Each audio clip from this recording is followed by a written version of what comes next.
What makes a life truly great? Is it the victories one claims, the power one wields, or the struggles one overcomes? In the tapestry of history, few figures embody greatness more completely than Queen Elizabeth I. She ruled not merely a nation, but carved a path of sovereignty over her own destiny, transcending the limits placed upon her by birth, gender, and circumstance. Her life is a story of vision, resilience, and the profound philosophy that true leadership begins within. Elizabeth Tudor entered the world not as a herald of joy but as a symbol of disappointment. Born on September 7, 1533, to King Henry VIII and Anne Boleyn, her birth was supposed to secure the Tudor dynasty with a male heir. Instead, she was a girl, a political and personal setback for a father obsessed with his legacy. Her mother, Anne Boleyn, once the Queen of Henry's heart, was executed when Elizabeth was only 2. The child became motherless, declared illegitimate, and cast into uncertainty. Yet from these early shadows, a seed of resilience took root. What does it mean to be unwanted by the world? For Elizabeth, it meant learning early to value herself, to forge her identity in the face of rejection. In her solitude, she turned to books and learning, devouring knowledge like sustenance for the soul. Latin, Greek, history, and philosophy, these became her companions. Even as a child, she seemed to understand a vital truth. The strength of the mind can be a shield against the storms of life. As Elizabeth grew, so did the treacherous tides of Tudor politics. Her half-brother, Edward VI, ruled briefly, followed by her half-sister, Mary Warres. Mary's reign brought with it religious persecution and suspicion of Elizabeth's Protestant leanings. Elizabeth, always under scrutiny, became a target of conspiracy and betrayal. At one point, she was imprisoned in the Tower of London, accused of plotting rebellion against Mary. Imagine the young Elizabeth walking the cold stone floors of that infamous prison, knowing her life could end with a single decree. Yet even in the face of death, she held her composure. When questioned, she chose her words with care, neither admitting guilt nor provoking her captors. "A clear and innocent conscience," she later said, "fears nothing." This was not mere defiance, but a philosophical stance. Fear cannot control the spirit that remains true to itself. In her darkest hours, Elizabeth embraced patience and wisdom, emerging stronger with every trial. When Mary's reign ended in 1558, Elizabeth was crowned queen at the age of 25.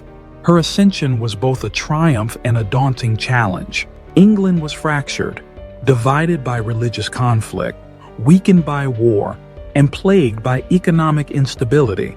Elizabeth's reign was not without challenges. She inherited a fragile kingdom, and her position was constantly under threat. Foreign powers like Spain sought to overthrow her. Internal factions plotted against her, and economic hardship tested the resilience of her people. One of her greatest tests came in 1588 when the Spanish Armada, a seemingly invincible fleet, set sail to conquer England. Yet Elizabeth stood firm. Before the battle, she addressed her troops with the now famous words, "I know I have the body of a weak and feeble woman, but I have the heart and stomach of a king." In these words lies a profound truth. Greatness is not defined by physical strength or appearance, but by the strength of one's spirit. Against all odds, England triumphed.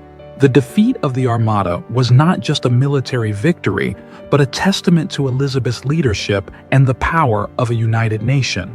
Elizabeth's reign, often called the Golden Age, was a time of cultural, artistic, and intellectual flourishing.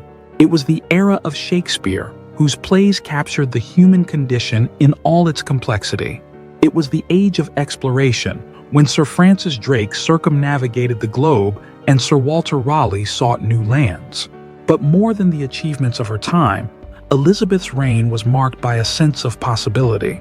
She inspired her people to dream beyond their limitations, to see England not as a small island, but as a nation destined for greatness.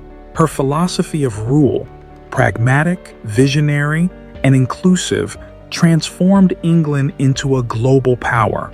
Yet even in her success, Elizabeth carried the weight of loneliness. Leadership is, by its nature, isolating, and she bore the crown alone. Her decision not to marry was both her greatest strength and her deepest sacrifice. She had no children to carry on her legacy, no partner to share her burdens. But perhaps this solitude gave her clarity.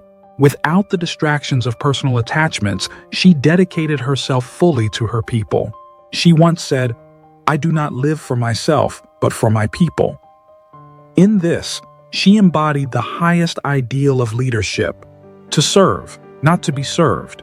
Elizabeth ruled for 45 years, and her death in 1603 marked the end of the Tudor dynasty. Yet her influence endures. She proved that a woman could rule with the strength of a king, that adversity could be a catalyst for greatness, and that true power lies in the ability to inspire others. Her life was a meditation on resilience, self-mastery, and the pursuit of excellence.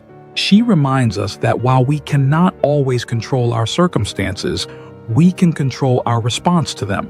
In every trial, there is an opportunity to rise, to learn, and to lead. The story of Queen Elizabeth I is not just a chapter in history. It is a mirror held up to humanity. Her life asks us profound questions. How do we rise when the world seeks to push us down?